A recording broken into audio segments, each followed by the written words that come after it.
آج صبح بیگم نے رونگٹے کھڑے کر دیے جب بچوں کے اسکول نہ جانے کی ضد پر بھی بولی، میں بھی دیکھتی ہوں تم کیا، تمہارا ابا بھی اسکول جائے گا۔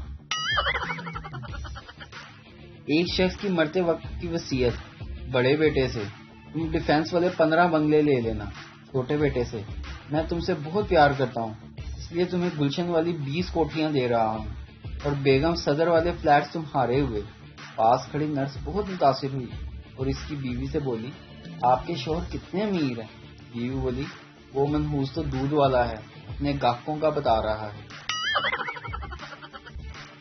موٹر وے پر پولیس نے کار چلاتے ہوئے ایک شخص کو روک کر کہا، آپ بیلٹ باندھ کر چلا رہے ہیں اس لیے آپ کو 1000 روپے انعام دے رہے ہیں، آپ اس انعام کا کیا کریں گے؟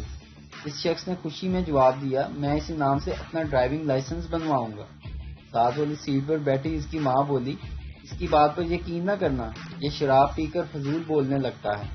اس کا باپ نیند سے جاگا اور پولیس والے کو دیکھ کر کہنے لگا، مجھے تو پہلے ہی پتا تھا کہ چوری کی گاڑی میں ہم زیادہ دور نہیں جا سکتے۔ اتنی دیر میں اچانک ڈگی سے آواز آئی، بھائی ہم نے بارڈر پار کر لیا کیا؟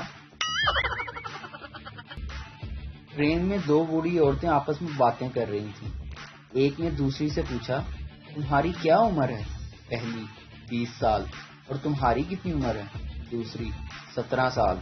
اتنے میں اوپر برتھ پر سویا ہوا 80 سال کا بوڑھا ان کی باتیں سن کر ان کے بیچ میں آ کر نیچے گرا۔ تو ان عورتوں نے اس سے کہا، تم کہاں سے آ گئے؟ تو اس نے کہا، میں ابھی ابھی پیدا ہوا ہوں۔